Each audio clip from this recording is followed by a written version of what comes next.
আল্লাহ নবী নূর নবী দয়াল নবী দুনিয়া জমিনে নবী আমার আসলেন, আস্তে আস্তে নবী আমার বড় হতে লাগলেন। এ যুবকেরা আল্লাহ নবী নায়ের দিকে সত্য দিয়ে মানুষকে ডাকতে লাগলো, বাবারা জুলুম করো না বাবা, বাবারা নারীদের অধিকারকে মেরে নিও না বাবা, নারীদেরকে জন্তু দিও না বাবা, মা বাপকে কষ্ট দিও না বাবা, গরিবের হককে মেরে নিও না বাবা। এ দুনিয়া মানুষেরা মজদুর খাটা করে খাম শুকবার আগে তার পারিশ্রমটা মিটিয়ে দাও বাবা। এইভাবে নবী আমার নায়ের কথা, সত্যের কথা, ইনসাফের কথা, মানবতার কথা যখন বলতে লাগলো, তৎকালীন সময় নেতা ছিল Abu Jahl, Utba Shaiba, Abu Lahab, Abu Jahl, Utba Shaiba, Abu Lahab দেখতে লাগলো মুহাম্মদ যা বলছে সত্য বলছে, কিন্তু মুহাম্মদকে রুখতে হবে। মুহাম্মদকে না রুখতে পারলে আমার দুর্নীতিবাজ নেতৃত্ব চলে যাবে, রাজনীতির নামে দুর্নীতি বন্ধ হয়ে যাবে, আমার শোষণ নীতি বন্ধ হয়ে যাবে, আমার জুলুম নীতি বন্ধ হয়ে যাবে, আমার কৃতদাসতা নীতি বন্ধ হয়ে যাবে। এই জন্য তৎকালীন সময় আবু জেহেল, উতবা সাইবা আমার নবী পাকের মাহফিলকে বাধা দিয়েছিল, আর আমার নবীর মাহফিলে যারা আসতো তাদের রাস্তার মোড়ে মোড়ে আটকে আটকে দিত।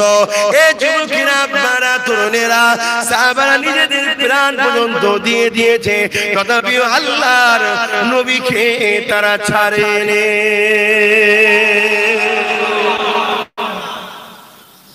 আজও সেম জিনিস ঘটছে। নবীর গোলাম যখন ডাকছি তারাও জানে যে একদম পারফেক্ট কথা, ঠিকই বলছে, কিন্তু আব্বাস সিদ্দিকীকে না রুখলে তার দিকে আস্তে আস্তে আস্তে আস্তে লোক বাড়ছে। বাংলায় ভিডিও হচ্ছে, বাংলার বাইরে খবর চলে যাচ্ছে, তাহলে আমাদের দুর্নীতির রাজত্ব চলে যাবে। লুটা পুটা খাওয়া, মানুষকে কৃতদাস বানানো, ভয় দেখানো, হুমকি দেওয়া, তুলা তারা, সিন্ডিকেট করা, এসব বন্ধ হয়ে যাবে। আবু জেহেলও কিছু গুন্ডা পুষে রেখেছিল, এখনো কিছু গুন্ডা দ্বারা কাজ হচ্ছে, তাই তারা বাধা দিচ্ছে। আপনাদের ঘরে মোড়ে মোড়ে মোড়ে মোড়ে সব ঢুকিয়ে দিচ্ছি, গ্রামে গ্রামে যে বাধা দিচ্ছে, খবরদার যাবি না। তখনও বলেছিল মোহাম্মদের কাছে যাবি না, আজকে বলছে মোহাম্মদের গোলামের কাছে যাবি না। এটা চলবে, কিন্তু তোমাকে প্রশ্ন করছি, তুমি কি সারা জীবন বেঁচে থাকবে? কথা বলো। অন্যায়ের কাছে মাথা নত করে দিয়া অন্যায়কে সাপোর্টই করা হলো। কথা বুঝে আসছে? তাহলে তুমি বাঁচবে কতদিন? 50 বছর, 60 বছর, 70 বছর, 100 বছর? অত যাবে না। যা 2 নম্বর খাবার খাওয়াচ্ছে আমাদের ঘরে, 60-70 পার হওয়া খুব মুশকিল আছে। তারপরে তোমাকে যেতে হবে তো কবরে। তো তোমাকে আল্লাহ কি কাজ করতে পাঠিয়েছে? ন্যায়কে প্রতিষ্ঠিত করার, অন্যায়কে মিটিয়ে দেওয়া। তোমাকে কবরে ধরবে না? জমিন আমার ছিল, আমার জমিনে ফিতনা প্রতিষ্ঠিত হচ্ছিল, তিরুকিরনি কেন? আসমান আমার ছিল, এই আসমানের তলাই থেকে আমার সৃষ্টির উপরে জুলুম অত্যাচার হয়েছিল, কেন তুই প্রতিরোধ করিসনি? কেন আমার সৃষ্টি নারীদের উপরে জুলুম অত্যাচার হয়েছিল? তোদেরকে আমি ক্ষমতা দিয়েছিলাম, যুবক বানিয়েছিলাম, রক্ত দিয়েছিলাম, কেন তোরা প্রতিরোধ করলি না? কেন তোরা আমার সৃষ্টি নারীদের হয়ে লড়লি না? কেন তোরা গরিবদের পাশে দাঁড়ালি না? এই খবর, এই কৈফিয়ত তোমাকে কবরে হাসরের ময়দানে নিয়ে হবে। সেই দিন তোমাকে কোন দাদা দিদি বাঁচাবে? আজ তুমি ঘরে লুকোচ্ছো, আজ তোমার ভয় লাগছে, হুজুর আমি কি যাব? এখন কেউ যদি ক্যামেরা করে ফটো তুলে লাই যে দেখুন এই কটা বসেছিল, সেই কটাকে আমি ধরে ধরে ধরে ধরে কেস দেয়, তাহলে ঘেবড়ে যাচ্ছে। কেস দিলে কি হবে? জেলে যাবি, কি আছে? অসুবিধা আছে? তোর কপালে যদি জেল লিখা থাকে, তুই নেতার পা চাটলেও তোকে জেলে যেতে হবে। কেন আজকে 100টার মধ্যে 80টা টিএমসি বাড়ির লোক জেল খাচ্ছে। আমার কাছে সব ডাটা আছে, 100-র মধ্যে 80টা নিজের কর্মীরা জেল খাচ্ছে। কেন? ভালো লিডার গুলো সব জেলে, এখন সব বামের চোর গুলো ঢুকেছে। কথা বুঝছেন না? বোঝা তাহলে হচ্ছে না? আমার বোঝাবার উদ্দেশ্য এটা, তাওয়াক্কাল আল্লাহর উপরে করো, ন্যায়ের পক্ষে সত্যের পক্ষে চলো।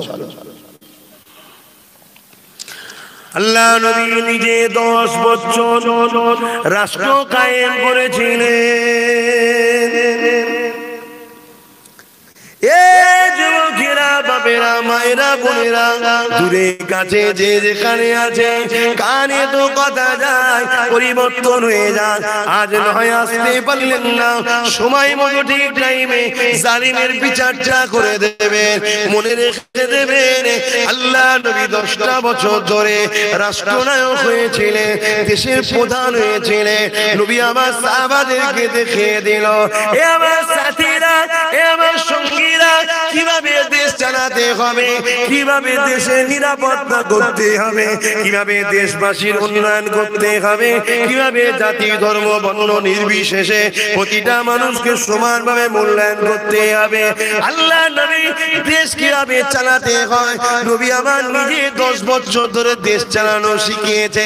এখন যদি কোনো মূর্খর মাথায় ঢোকে আপনি রাজনীতি করবেন কেন, এ মূর্খ শুনে রেখে দে, আল্লাহ নবী খোদ নিজে 10 বছর দেশ চালিয়ে দেখিয়ে দিয়ে গেছে কিভাবে দেশ চালাতে হয়, কিভাবে সমাজ ব্যবস্থা করতে হয়, কিভাবে আইন ব্যবস্থা করতে হয়, কিভাবে বর্ডার সিকিউরিটি রাখতে হয়, কিভাবে মানুষের নিরাপত্তা দিতে হয়, কিভাবে বিচারটা করতে হয়। আল্লাহ নবী দেশ চালাতে লেগেছে। এমন সময় নবীর কাছে একটা বিচার আসলো। কি বিচার আসলো? একটা ঘোড়ার কেলেঙ্কারি হয়েছে। কি কেলেঙ্কারি হয়েছে? একটা ঘোড়ার লাগাম ধরেছে একদিকে মুসলমান, আর একদিকে ধরেছে গায়ের মুসলমান। আল্লাহ নবীর কাছে নিয়ে এসে এমন করে গায়ের মুসলমান বলতে লেগেছে, হে আমাদের রাষ্ট্রনায়ক ও আব্দুল্লাহর বেটা মুহাম্মদ, আজ আপনার বিচার নিয়ে এসেছি। আপনি দেশের প্রধান রাষ্ট্রনায়ক, আপনি বিচারটা করে দেন। এই ঘোড়াটা আমার, মুসলমান বলছে আমার। আল্লাহ নবীকে মুসলমানটা বলতে লাগলো, হুজুর না, এই ঘোড়াটা আমার। আর গায়ের মুসলমানটা বলছে আমার। গায়ের মুসলমান বলতে লেগেছে, বিচার আপনি করে দিন। আল্লাহ নবী বলতে লাগলেন, তোমরা তোমাদের নিজ নিজ পক্ষে দলিল দাও, সপক্ষে দলিল দাও, প্রমাণ দাও। এই ঘোড়াটা যে তোমার, তার তথ্য দাও। আল্লাহ নবী বসে প্রমাণ শুনতে লেগেছে। এমন করে মুসলমান প্রমাণ দেয়, গায়ের মুসলমান প্রমাণ দেয়। আল্লাহ নবী বলতে লাগলেন, বাবা শোনো, তোমরা দুজনে প্রমাণ দিয়েছো, দুজনের প্রমাণের মধ্যে থেকে গায়ের মুসলমানের প্রমাণটা হলো শক্ত পাকা দলিল হয়েছে। তাই ঘোড়াটা আমি মুহাম্মদ বলে দিলাম, এই ঘোড়াটা হলো গায়ের মুসলমানের। সত্যকে সত্য বলতে হয়, জাত দেখলে হয় না, এটা ইসলাম শিখিয়েছে। আর আজকে জাত দেখা হচ্ছে, রেপ করার পরেও বলছে ঠিক করেছিস কেন, মুসলিম মেয়েকে রেপ করেছিস। তো এই সমাজ অন্ধকারের দিকে যাচ্ছে না, যায় না। এই সমাজকে আলো দেখাতে হবে। তে আলো দেখাবে কি? কানাগুলো? তা আলো তো আমরা দেখাবো। তা আমরা যখনই কথা বলতে যাচ্ছি কানাদের কথা হচ্ছে। তা কে দেখবে না দেখবে আমার দেখার দরকার নেই। যার ভালো লাগবে সে দেখে নেবে, ঠিক না বেটে? যার ভালো লাগবে না কানে তুলে দেবে, বা কথা পছন্দ হবে না কথা নেবে না। দাদাগিরি মস্তানি চলবে না বাবা। কেন ভারত করো দাদাগিরি মানে না। ব্রিটিশদের মতো সাদা চামড়া দালাল গুলোকে, জালিম গুলোকে তারাতে বেশি সময় লাগে না। যখন খেপেছিলাম আমরা, অর্থাৎ উলামারা, শুনে রেখে দাও, ততদিন ব্রিটিশ হুকুমত মাথা তুলে খুব দাবিয়ে বেরিয়েছিল, যতদিন উলামারা মাথা গলায় নাই। আর যখনই উলামারা মাথা গলালো, ব্রিটিশদের বলতে বাধ্য হয়েছে যে আজ আমাদের মাথা ব্যথা ধরেছে। কেন? উলামারা মাথা গলিয়েছে। কেন? উলামারা, আলেমরা সবথেকে বেশি আল্লাহকে ভয় করে। জোরে বলুন সুবহানাল্লাহ। কেন? তারা আল্লাহ সম্বন্ধে কোরআন পড়েছে, জেনেছে বেশি আপনাদের থেকে। তাই আজ উলামারা যখন আমাদের বিরুদ্ধে লেগেছে, তারা তো আল্লাহকে খুশি করার জন্য মাতৃভূমির জয়েতে নেমেছে। অতএব এই লড়াইয়ে কখনো কিনা যাবে না, এদেরকে কিনা যায় না। অতএব আজ আমাদের থাকা যাবে না। 1 লাখ যদি কম বেশি 93,000 দিল্লি ইন্ডিয়া গেছে, নাম লেখা আছে, তার মধ্যে 93 মধ্যে 93,000 মধ্যে কম বেশি 93,000 মধ্যে কম বেশি 63,000 যারা এই দেশের জন্য জীবন দিয়েছে, তারা আমরা দিয়েছি। বলুন আলহামদুলিল্লাহ। মাতৃভূমির প্রেমে দিয়েছি। মাতৃভূমিকে প্রেম করা ইসলামে জায়েজ না হারাম? জোরে বলুন। আমার মাতৃভূমি আজকে চোরেদের হাতে চলে যাচ্ছে, আমি ভালোবাসবো না? এই ভালোবাসবো না তো আপনি বলছেন কেন? ইসলামী মহাপুরুষের কথা বলবেন কেন? আল্লাহ নবী আমাদের জন্য মরে, নবী আমার মাতৃভূমিকে ভালোবেসেছে কিভাবে শোনেন। আল্লাহ নবী তিনি এমন করে মক্কা জমিনে এসেছিলেন। নবী পাকের মাতৃভূমি হলো মক্কা। আল্লাহ নবী দেখলেন মক্কাতে দুর্নীতি ছেয়ে গেছে, মক্কার গরিবদের উপরে জুলুম অত্যাচার চলে গেছে। নিজের মাতৃভূমিকে সংস্কার করার জন্য, নিজের মাতৃভূমিকে জালিম মুক্ত করার জন্য, নিজের মাতৃভূমিকে সন্ত্রাস মুক্ত করার জন্য এই যুবকেরা আল্লাহ নবীর লোককে বুঝাতে লাগলো, যারা আমার নবীর দরবারে আসে ওই জালিমরা তাদেরকে আঘাত করেছে। কত আঘাত করেছে তোমরা কি জানো? গরম বাড়ির উপরে শুইয়ে দিয়ে বুকে ভারী পাথর চাপিয়ে দিয়ে বলেছে মুহাম্মাদের কাছে যাবি না, মুহাম্মাদের কথা শুনবি না, মুহাম্মাদের মাফিয়ে যাবি না, মুহাম্মাদকে সাপোর্ট করবি না। এই যুবকেরা তরুণেরা তৎকালীন সময় নবীর প্রেমিক গুণ, নবীর সাথী গুণ, নবীকে যারা মেনে নিয়েছিল তারা একটাই কথা বলে দিয়েছিল, আমরা আমাদের জান দিয়া পছন্দ করে নেব, কিন্তু মুহাম্মাদকে কখনো ছাড়ব না। কেন? মুহাম্মদ সত্য কথা বলে, শান্তি কথা বলে, ভালোবাসার কথা বলে। এজন্যই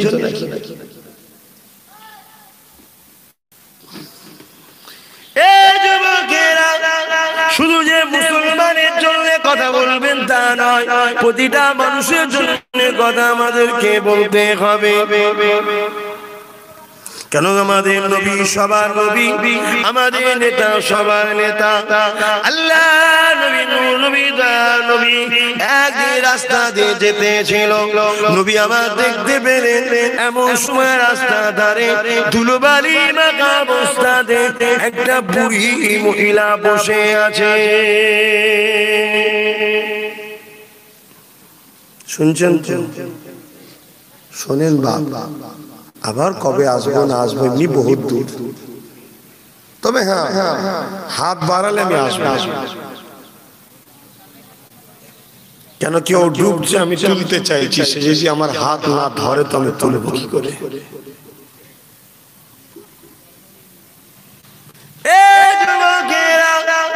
আল্লাহ নবী ধুলোবালি মাখা বুড়ি মহিলা পাশে গিয়ে বসে গেল।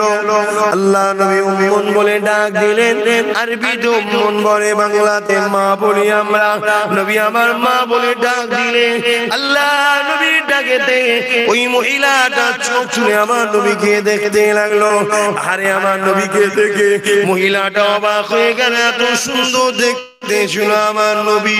এ যুবকেরা আপনারা তরুণেরা, ওই মহিলাটাকে আল্লাহ নবী বলতে লাগলেন, মা এই ধুলো মুখবালি জায়গাতে আপনি কেন বসে আছেন? মা কি ব্যাপার মা, কখন থেকে দেখছি আপনি বসে আছেন?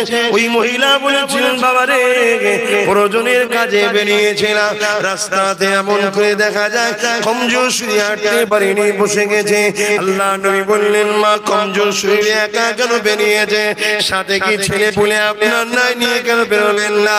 ওই সময় মহিলা বলেছিলেন হুজুর আমার এ আল্লাহ পাকের বান্দারে ওই মহিলা এই সময় বলেছিলেন কে বাবা এত মায়া তোমার যে হ্যাঁ আমার তো অবশ্যই সন্তান আছে কিন্তু তুমি কি জানো না ছেলেরা মাকে দেখে না এ যুবকেরা মাকে যে তোমরা ভালোবাসো এটা অন্য কেউ শিখাইলে গো আল্লাহ নবীর অবদান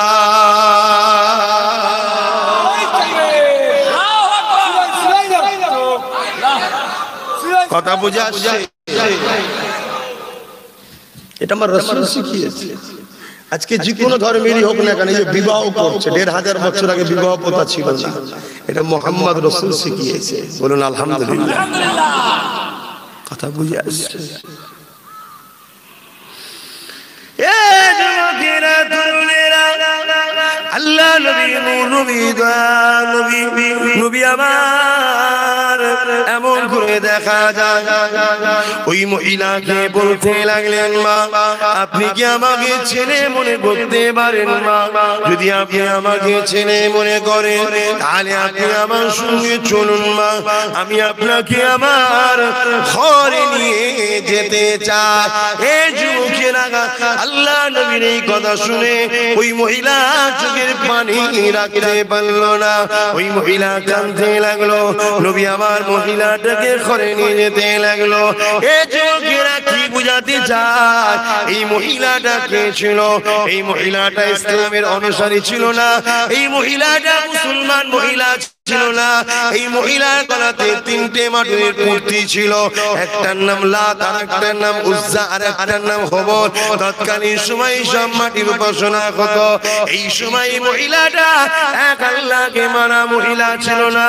লাত উজ্জা হুবলের মাননেওয়ালা ছিল এই যুবকেরা এই রকম একটা গাহির মহিলাকে আল্লাহ নবী নিজের ঘরে নিয়ে গেলেন মা সম্বোধন দিয়ে তাকে ঘরে নিয়ে যে নবী আমার স্ত্রীকে বললেন সেবা করো তার স্ত্রীরা সেবা করলে তাকে খাওয়া দাওয়া করালো এই যুবকেরা তরুণেরা ওই মহিলা খাওয়া দাওয়া করে আরামের বিছানায় পিঠ দিতে লাগলো আরামের বিছানায় পিঠ দিয়ে বিড়বিড় বিড়বিড় করে জবানে বলতে লাগলো মুহাম্মদ ধ্বংস হয়ে যাক মুহাম্মাদের হাত পড়ে যাক মুহাম্মদ নির্বংশ হয়ে যাক এই যুবকেরা কাকে গালি দিচ্ছে মহিলাটা বুঝতে কি পারছেন যিনি রাস্তা থেকে তুলে নিয়ে আসেন তাই জন্য জিনাকে বুড়ি বলেছিল বাবা তুমি কত সুন্দর ছেলে কত ভালো ছেলে আর গালি দিচ্ছে তাকেই গালি কেন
পুলিশের কি দোষ পুলিশকে চাপ দিলে সে কোথায় যাবে তাহলে হ্যাঁ ভাবুন কে করছে মাইক এসছে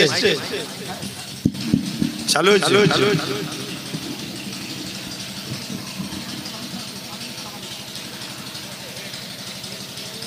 বাপেরা যে কথা বলছিলাম আমার রাসূল তিনি কি শিক্ষা দিলেন দেখুন। রাস্তা থেকে অসহায় গায়ের মুসলিম মাকে তুলে গেল, নিজে তার সেবা করছে, তাকে খাইয়েছে, আবার সেই রাসূলকে গাল দিচ্ছে। নবীর পাক আহলিয়া আমাদের আম্মা জান শুনেছে, শুনে গিয়ে রাসূলকে শোনাচ্ছে, হুজুর আপনি কাকে এনেছেন? আমার নবী বলছে কেন গো, কি হয়েছে? হুজুর আপনাকে গালি দিচ্ছে। আল্লাহ নবী মুস্কে এসে বলেছিলেন, এ আমার প্রাণের স্ত্রী, ও তোমার মুহাম্মদকে গালি দেয়নি, ও আবু জেল উতবা সাইবা যে ভুল প্রচার করছে আমার সম্বন্ধে, সেই ভুল প্রচারের মুহাম্মদকে গালি দিয়েছে। কত সুন্দর আদর্শ দেখুন। আর আমরা হলে কি করতাম? বার কর গুলিকে, আতে মুসলমান যদি হও, প্রত্যেকটা ধর্মের বঞ্চিত অসহায় গরিব মানুষকে ভালোবাসতে হবে, তাদের পাশে দাঁড়াতে হবে। কেন? তারা তো তোমারই আল্লাহর সৃষ্টি। জোরে বলুন সুবহানাল্লাহ। তারাও তো মানুষ, অতএব মানুষ মানুষকে ভালোবাসতে হবে, প্যার করতে হবে। আল্লাহ নবী জানিয়ে দিলেন, লা ইয়ারহামুল্লাহু মান লা ইয়ারহামুন নাস। যে মানুষ মানুষের উপরে দয়া করে না, ওই মানুষটার উপরে আল্লাহ পাকের দয়া হবে না। আল্লাহর দয়া ছাড়া কেউ জান্নাত যেতে পারবে? আল্লাহর দয়া ছাড়া কেউ সুস্থ থাকতে পারবে? রুজিতে কারবার, ব্যবসা বাণিজ্য বরকত হবে? আজকে আমাদের হচ্ছে না কেন? আমরা মানুষ মানুষকে ভালোবাসি বাসি না তো, এইজন্য আল্লাহর রহমত পাই।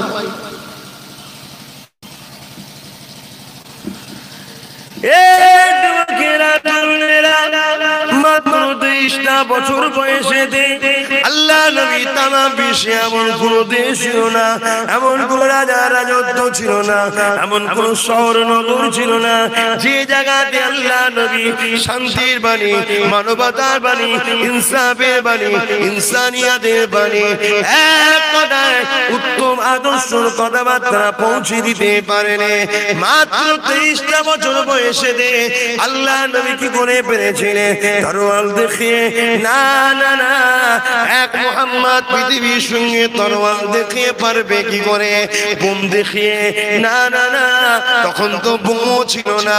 এ যুবকেরা, তরুণেরা, তামাম পৃথিবীর বুকে মাত্র 23টা বছর বয়সে আফ্রিকা থেকে শুরু করে, ব্রিটেন থেকে শুরু করে, এমন করে স্পেন থেকে শুরু করে, এমন করে রোমের কাইসার বাদশা থেকে শুরু করে তামাম পৃথিবীর জমিনে 23টা বছর বয়সে মানবতার শিক্ষা, শান্তির শিক্ষা, আদর্শবান মানুষবার শিক্ষা, মা বাপের প্রেমের শিক্ষা, নারীদের অধিকারের শিক্ষা, গরিবের অধিকারের শিক্ষা আল্লাহ নবী 23টা বছর বয়সে পৌঁছে দিয়েছিলেন। শুধুমাত্র উসওয়াতুল হাসানা আমার নবীর সুন্দর আখলাকে পৌঁছেছিল। জোর দেখে কখনো কিছু করা যায় না, ভালোবাসা সুন্দর ব্যবহারে হয়েছে।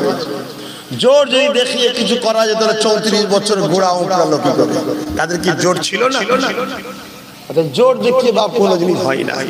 উপরন্তু যারা জোর দেখিয়েছে তাদেরই পতন হয়েছে। ইতিহাস ইতিহাস সুন্দর ব্যবহার আখলাকে আমার রাসূল 23টা বছর বয়সে তামাম পৃথিবীর দিকে শান্তির বাণী পৌঁছে দিয়েছে, মানবতার শিক্ষা দিয়েছে, নারীদের অধিকারের শিক্ষা দিয়েছে, সমাজের দিকে সাম্য প্রতিষ্ঠিত করেছে। আমার রাসূল 23টা বছর বয়সে সারা পৃথিবীতে, ইতিহাস বলছি, গল্প নয়।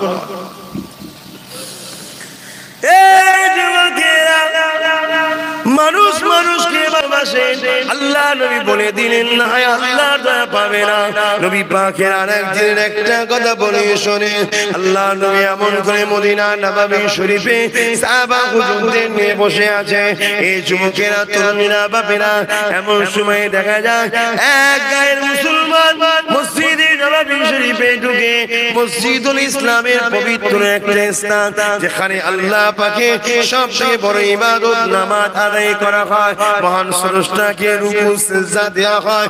এই রকম একটা একটা পবিত্র জায়গাতে এমন করে একটা গায়ের মুসলমান ঢুকে দাঁড়িয়ে দাঁড়িয়ে দাঁড়িয়ে দাঁড়িয়ে পেশাব করতে লেগেছে। এই যুবকেরা তরুণেরা আব্বারা আল্লাহ নবী দেখতে লেগেছে। সাহাবা হুজুররা যখনই দেখতে পেয়েছে মানুষটাকে বাধা দিবার জন্য যখনই উঠতে গেছে, আরে দয়ার নবী সঙ্গে সঙ্গে মানুষটা সাহাবাদের হাতটা ধরে নিল। বাবা সাহাবারা বসো, ওকে ডিস্টার্ব করো না। সাহাবারা বলতে লাগলে ইয়া রাসূলুল্লাহ হাবিবাল্লাহ, আমাদের পবিত্র ইসলাম মসজিদে পেশাব করে দিচ্ছে। আল্লাহ নবী বলছেন বাবা অবশ্যই পেশাব একটা নাপাক জিনিস, তবে ওকে যদি এখন বাধা দাও পেশাব ঢুকে গেলে ক্ষতি হবে। আমি রাসূলুল্লাহ চাই না ওই মানুষটার ক্ষতি হোক। শুনছে এর নাম ইসলাম। এই শিক্ষা দিয়েছে আমার রাসূল। কি গো আজকে চাই এরকম ধরা এতিম যদি কেউ হয়েছে ওর বাপের সম্পত্তি যা তার গুরুকে কি করে সেই চিন্তাই করছে, কি করে মারা যায়। আরো আহা হায় রে মুসলমান, কত খারাপ হয়ে গেলাম। মানুষটা পেশাব করে নিল। আল্লাহ রাসূল মানুষটাকে ডাকলেন, ভাই দিকে আসো। সে আসে। বাবা এটা পবিত্র স্থান, এখানে বাবা পেশাব করতে নাই বাবা, এটা মুসলমানদের ধর্মীয় জায়গা, এখানে আমরা নামাজ পড়ি বাবা। লোকটা রাসূলুল্লাহর এত সুন্দর কথা বলার পরও লোকটা কথাকে গুরুত্ব না দিয়ে বলছে ঠিক করেছি, বেশ করেছি। মিজাজ বলুন তো বাবা, চুরিকে চুরি সেনা যদি আপনারা ছেড়ে দিতেন? কথা বলছেন না কেন? ছেড়ে দিতে ওই ছেড়ে দেননি বলেই তো বিপদে পড়েছে। আমার নবী ছাড়া চললেই বিপদে পড়তে হবে। আল্লাহ নবী নূর নবী দয়ার নবী সাহাবাদের দিকে তাকালেন, দেখছেন সাহাবারা রেগে লাল হয়ে গেছে। আল্লাহ নবী বললেন বাবা ওকে যেতে দাও, যাও বাবা। লোকটা চলে গেল। সাহাবারা রেগে লাল, হুজুর আপনি ওকে ছেড়ে দিলেন, আবার বুঝালেন ও মিজাজ দিচ্ছে। আল্লাহ নবী বললেন বাবা ও বোঝে করে ফেলেছে, যাও পানি নিয়ে আসো। এভাবে বুঝাচ্ছে আর নিচে শুনছে মুহাম্মদ কি করছে দেখি। আমার রাসূলুল্লাহর এই ব্যবহারে মুগ্ধ হয়ে গেছে, ছুটে এসে আমার নবীর কদমে পড়েছে, পড়ে বলছে মুহাম্মদ আজ থেকে আমি তোমার রাস্তায় থেকে এরকম ভালো মানুষ হতে চাই। জোরে বলুন সুবহান। কথা বুঝছেন? এভাবে পৃথিবীর বুকে দলে দলে দলে দলে দলে দলে সারা বিশ্বে আমার রাসূলুল্লাহর ভালোবাসার লোক 23টা বছর বয়সে নবীর পক্ষে সারা বিশ্বে লোক হয়ে গিয়েছিল। জোরে বলুন সুবহানাল্লাহ। কম চেষ্টা করেন আবু জাহল উতবা। আজকে যেসব junior Abu Jahl Utba Saiba আছিস, যতই চেষ্টা করিস পারবি না। সারা বাংলার অলিতে গলিতে আলহামদুলিল্লাহ নবীর গোলামের ভালোবাসার মানুষ, শুধু মুসলমান নয় সর্বধর্মের মানুষ আজকে আস্তে আস্তে তৈরি হচ্ছে। ঠিক না বেঠিক? আমি এখানে এসেছি এই খবর পেয়ে, দূর থেকে আমার ওই ভাই এসে হাজির হয়ে গেছে। আমি দেখেছি আপনাকে, বীরন্ত মাহাতো। হ্যাঁ হ্যাঁ হ্যাঁ বীরন্ত মাহাতো আমার দাদা এসে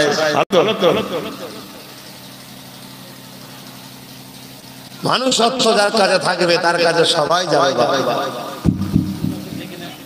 কথা বুঝে আসছে? থাক থাক বস। উনি যেখানে আরামে আছে সেখানে আরামে আসছে। আজ আমি আব্বাস সিদ্দিকী বাংলার বুকে প্রত্যেকটা বঞ্চিত গরিব মানুষের হয়ে কথা বলছি। 2016 সাল থেকে চিৎকার দিচ্ছি যে আদিবাসী ভাইদের ঘরে জল জঙ্গলের অধিকার দিতে হবে। হুজুর তুমি কেন বলবে? আমি এজন্য বলবো আদিবাসীরা আমার ভাই বোন হয়, আমার মা বাবা হয়, তাই বলছি। এই অসুবিধা আছে নাকি তোমাদের? আমাদের কেন? আমরা সবাই জন্ম হয়েছি এক বাবা এক মা থেকে। পৃথিবীতে সর্বপ্রথম একটাই নারী এসেছিল, একটাই পুরুষ এসেছিল। সেই নারী আর সেই পুরুষ থেকে তামাম পৃথিবীর মানুষ হয়েছে। আজকে তারা আদিবাসী হয়েছে, আমি ইসলাম মেনেছি, কেউ হিন্দু হয়েছে, কেউ দলিত হয়েছে, কে মতুয়া হয়েছে, কে ঠিক কে ভুল, ও জবাব স্রষ্টার কাছে গিয়ে দেবে। কিন্তু আমরা এক বাপ এক মা থেকে যখন শুরু হয়েছি, আজকে আমার আদিবাসী ভাইগুলো তাদের উপরে হাজার হাজার বছর ধরে জুলুম হয়েছে। এই জমিনের মালিক তো তারা, এই জমিনে ফল মূল তো তারা গজিয়েছিল, কিন্তু কিছু অশুভ লোক উঁচু বর্ণ দাবিদাররা তারা তাদের মা বোনেদের ইজ্জত লুটেছে, রেপ করেছে, হত্যা করেছে। ইতিহাস বলছি, গল্প বলছি না। তারা ঘর বাড়ি ছেড়ে দিয়ে জঙ্গলে গেছে, জঙ্গলে তাদেরকে তাড়িয়েছে। তারা পাহাড়ে গেছে, পাহাড়ে তাদেরকে তাড়িয়েছে। তারা নদী নালা এলাকায় চলে গেছে। এইভাবে আজকে তারা বঞ্চিত হয়েছে। এই জায়গায় একজন মুস্তাফা জানের রহমতের গোলাম হিসাবে আমার নবী বলেছে যে স্রষ্টা সৃষ্টিকে ভালোবাসবে, স্রষ্টা তাকে ভালোবাসবে। ওরে আমাকে যিনি তৈরি করেছে, আদিবাসী দলিত মতুয়াদেরকেও তিনি বানিয়েছে। সেই মহান স্রষ্টা সৃষ্টিকে আশ্রয় দেওয়ার জন্য, অধিকার দেওয়ার জন্য বাংলার অলিতে গলিতে প্রকাশ্য দাবিয়ে বেড়াচ্ছি। এতে কিছু জালিম আমার কণ্ঠকে রোধ করতে চাইছে। ইনশাআল্লাহ অপেক্ষা করো, ওই জালিমদের কালো হাতকে আমরা ভেঙে চুরমার করব, ঠিক না বেঠে?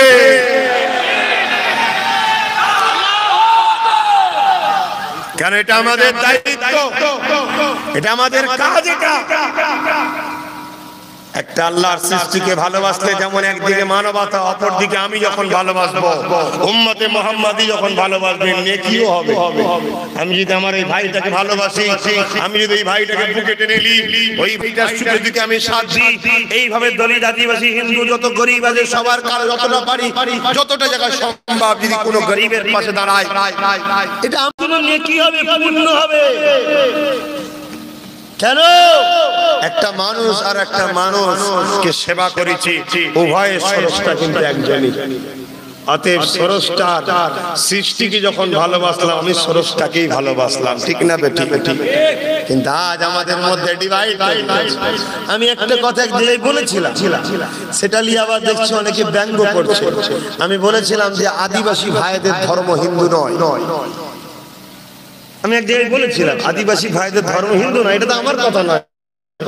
আমি আদিবাসী ভাইদের থেকে শুনেছি তাদের ধর্ম হচ্ছে সারনা ধর্ম। কত বুঝে আসছে? পাশে ঝাড়খণ্ড, ঝাড়খণ্ডে আমার আদিবাসী ভাই মুখ্যমন্ত্রী হয়েছে, জানেন তো নাকি? মুসলিম আর আদিবাসী এক হয়ে ঝাড়খণ্ডে আদিবাসী ভাই মুখ্যমন্ত্রী হয়েছে।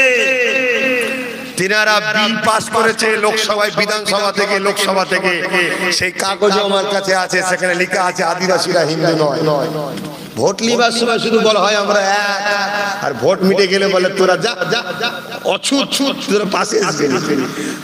যত অছুত আছে আমরা সব এক জায়গায় হবে, ঠিক না বেটি? যত অছুত আছে আমরা এক জায়গায় হয়ে যাবো। যত অছুত আছে এক জায়গায় হলে আমরা 80 থেকে 85% হয়ে যাবো। তাই আমি আমার ভাইদেরকে বুঝাচ্ছি, আদিবাসী ভাই, দলিত ভাই, মতুয়া ভাইকে বুঝাচ্ছি। আজকে ওই দিকে দেখুন মতুয়া ভাইগুলো নাগরিকত্ব চাইছে। এসব কথা বলছি, অসুবিধা হচ্ছে না? আপনারাও ফতোয়া দেবেন, হুজুরি সব কথা বলবেন কেন? ফতোয়া দেবেন নাকি? ফতোয়ার জ্বালাই তো বাবা ঠিক আছে। মতুয়াদের ঘরে ভালোবাসি কেন? ওই বললাম এক বাবা এক মা, কথা বুঝে আসছে না? আর স্রষ্টা সবার একজনই, ভালোবাসি। তবে দুঃখের বিষয় কি জানেন? আমি যেখানেই যাই আমার বিরোধী কোনো অমুসলিম করে না। আমার বিরোধী যেখানেই গেছি সব মুসলিম সুরাতে মুনাফিকরাই বিরোধী করেছে। এইটাই দুঃখ।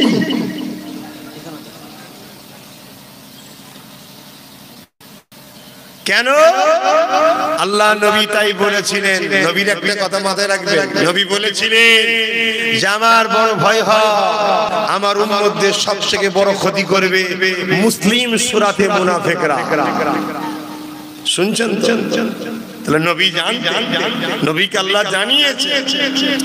আজকে মতুয়া ভাইরা তারাও সংসিবাল অধিকার চাইছে, কি নাগরিকত্ব। আমার কাছে কিছুদিন আগে প্রায় দেখ 15-20 জন মতুয়া বড় বড় বয়স্ক মানুষ এসেছিলেন, আমার দাদু সমতুল্য এসেছিলেন। আমি তাদেরকে প্রশ্ন করেছিলাম যে আপনারা নাগরিকত্ব চাইছেন কেন? আপনারা নাগরিক নয় বললো কে বলেছে আপনারা নাগরিক নয়? চাইছেন কেন? তোমাদের ঢোকে যখন চাইছেন তখনই প্রমাণ করছেন আপনি নাগরিক নয়। কোন সুবিধা অন্যজন পায় আপনি পান না, সে সুবিধাটা বলুন। অন্যজন জমি কিনতে পারে আপনিও কেনেন, অন্যজন চাকরি করে আপনিও করেন, অন্যজন ভোট দেয় আপনিও দেন, তাহলে আপনি নাগরিকত্ব চাইছেন কেন? আর এরপরেও যদি মনে হয় নাগরিকত্ব দরকার, বাপ যে কখনো কোনো জিনিস পাওয়া যায়নি, কারণ ডক্টর বাবা সাহেব আম্বেদকর বলেছে অধিকার চেয়ে পাওয়া যায় না, অধিকার ছিনিয়ে নিতে হয়। তাই আপনারা মতুয়া ভাইরা, আপনারা প্রায় 70-80 লাখ কম বেশি আছেন, আপনারা দল করুন, মতুয়া দল 70-80 লক্ষ লোক, আপনারা যেখানে বেশি 50% উপরে সেখানে আপনারা প্রার্থী দিন, আমরা মুসলিম আদিবাসী দলিত আপনাদের ভোট দেবো। কথা বুঝছেন না? বোঝেন না? আর যেখানে আদিবাসী বেশি আমরা মুসলিম দলিত মতুয়া আদিবাসীদের ভোট দেবো। যেখানে মুসলিম বেশি সেখানে মুসলিম প্রার্থী হবে, আদিবাসী দলিত মতুয়ারা আমাদেরকে ভোট দেবে। এই কথা বুঝছেন না? তবে বাপ অধিকার পাওয়া যাবে। 73 বছর ধরে মোল্লারা চিল্লাচ্ছে আমাদের চাকরিতে সংরক্ষণ দাও। তুমি যদি চাকরি করো তো মারপিট করবে কে? তুমি যদি চাকরি করো তো পতাকা বাঁধবে কে? তুমি যদি চাকরি করো তো মার্ডার করবে কে? তুমি জীবনে চেয়ে কোকিয়ে মরে গেলেও চাকরি পাবে না। চাকরি যদি চাও, যার দল নেই তার বল নেই, নিজে দল করো, দল করে ক্ষমতার সিংহাসনে বসো, বসে নিজে আইন তৈরি করো, তবে চাকরি পাবে। অত খারাপ লাগছে? আজ কম সুদরা। তবে হ্যাঁ, অনেক খুশি মহান স্রষ্টা রব্বুল আলামিনের দয়ায় বাংলায় একটা ইনকিলাব হতে চলেছে। আদিবাসী ভাই, দলিত ভাই, মতুয়া ভাই, আমার মুসলিম ভাই, আমরা সব এক হচ্ছি। বিভিন্ন জায়গায় আলোচনা হচ্ছে, বিভিন্ন গ্রুপ ছোট ছোট সংগঠনকে নিয়ে আনিয়ে বিভিন্ন রাজনীতির দলকে নিয়ে আমরা এক হচ্ছি। আল্লাহ চাইলে স্রষ্টার দয়াতে আমরা গরিব বঞ্চিত ভাইগুলো এক জায়গায় হয়ে আমরা নিজেরা সমানভাবে মৌলিক অধিকার, একটা দলিত আদিবাসী থেকে মুখ্যমন্ত্রী হবে। কথা বুঝছেন না?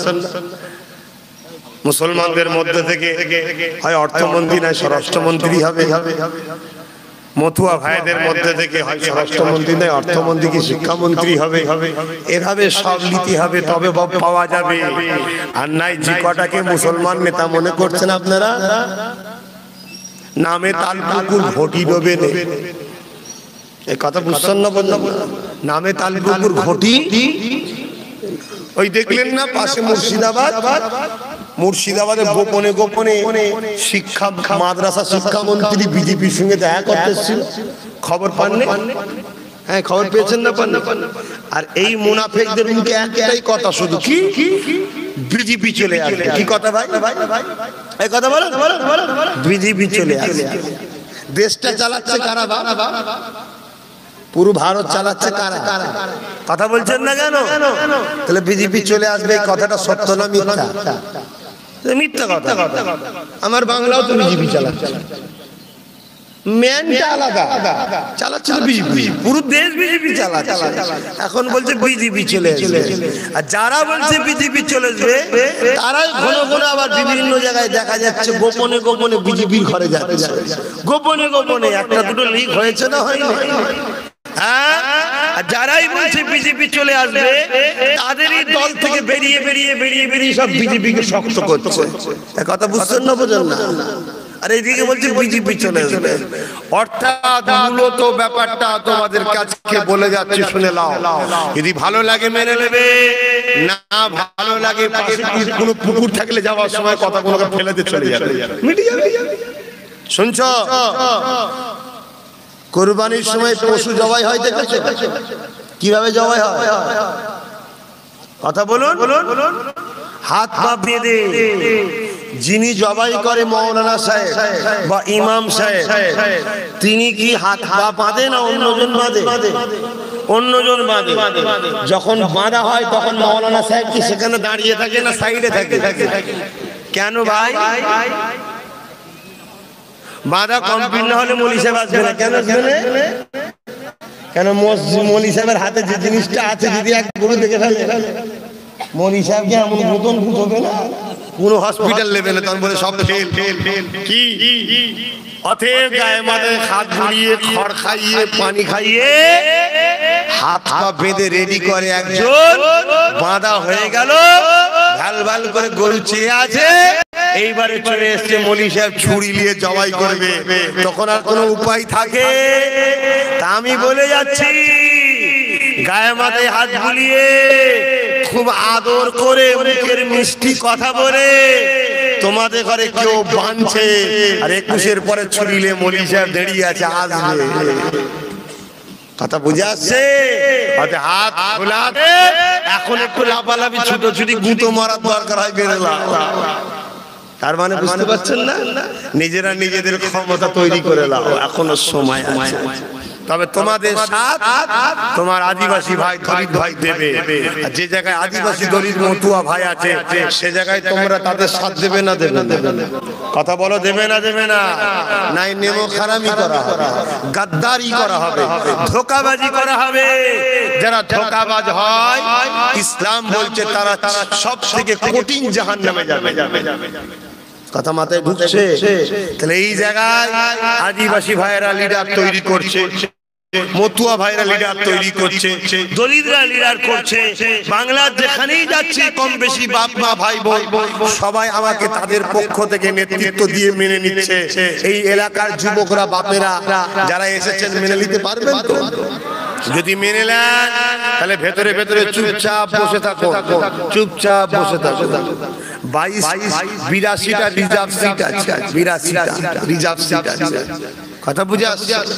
একে তাকে না দিয়ে আমরা সিভিল কার্ড, তারপরে এসটির সঙ্গে আদিবাসী মতুয়াদের সঙ্গে যোগাযোগ করছি, তারা আজ সবই তারা দলিতই বলা হয়, যোগাযোগ করছি, তাদেরকে দাঁড় করাবো। সেখানে কোন জায়গায় 40% মুসলমান আছে, 30% মুসলমান আছে, আমরা তাদের হতে পারবো, আমরা ভাই ভাই মিলেমিশে থাকবো। কি এই কাজ করছি, খারাপ কাজ করছি নাকি? না, হুজুরের ছেলে সব করবেন কেন? হুজুরের ছেলে করেনি বলেই তো আজকে বাবরি মসজিদ চলে গেল। হুজুরের ছেলে করেনি বলেই তো চুচুড়ার মসজিদে তালা মারা ছিল, আর ওই মসজিদের তালা কোন নেতা খুলেছিল? হ্যাঁ, এত তো রাজনীতির নেতা আছে। হুগলি জেলা চুচুড়ার 202 বছরের মসজিদ মাদ্রাসা বন্ধ করে দিয়েছিল এই গভর্নমেন্ট। আল্লাহ শুকর করে বলছে এই গোলামকে দেখে রাখো, আমি খুলেছিলাম। 4টে পর্যন্ত তোমার প্রোগ্রামের পারমিশন ছিল চুচুড়া টাউনে, পুরো রোড বন্ধ। আজকের কথা নয়, আজকের কথা নয়, অনেকদিন হয়ে গেছে। তখন তো আল্লাহ শুকর আব্বাস সিদ্দিকীর এত ভালোবাসা তখন ছিল না, এখন তো আরো ভালোবাসার লোক হয়ে গেছে। তখনকার কথা ওই চুচুড়ার রাত বন্ধ করে, ঘড়ি মোড়ে পুরো রোড বন্ধ করে 4টে পর্যন্ত পারমিশন ছিল, 4:30 হয়ে গেছে। একটাই কথা, মসজিদ খুলবো, নামাজ পড়বো, যাবো, আর নয় লাশ যাবো, দুটোর মধ্যে একটা, দ্বিতীয় কোনো অপশন নেই। শয়ে শয়ে সব পুলিশ না বাজছে, শয়ে শয়ে পুলিশ না বাজছে। আমি একটা কথা বলেছিলাম, খবরদার, পুলিশ যদি কেউ অত্যাচার করে পুলিশের গায়ে হাত দেবে না, কেন? ওরা নিরাপদ, ওদের উপরে চাপ। তবে এই মাইকে বলে যাচ্ছি, আজ 15-20 হাজার এসেছি, মেরে নেবে, মার খাবো, সব হবে, কিন্তু কালকে সারা বাংলা ড্রেনে পানি রাখবো না, লাল করে দেবো। আল্লাহ শুকর 40 মিনিট পর সেই মসজিদ খুলতে বাধ্য হয়েছিল, সেখানে নামাজ পড়ে তারপর ঘরে গেছে। আমি সেই আব্বাস সিদ্দিকী।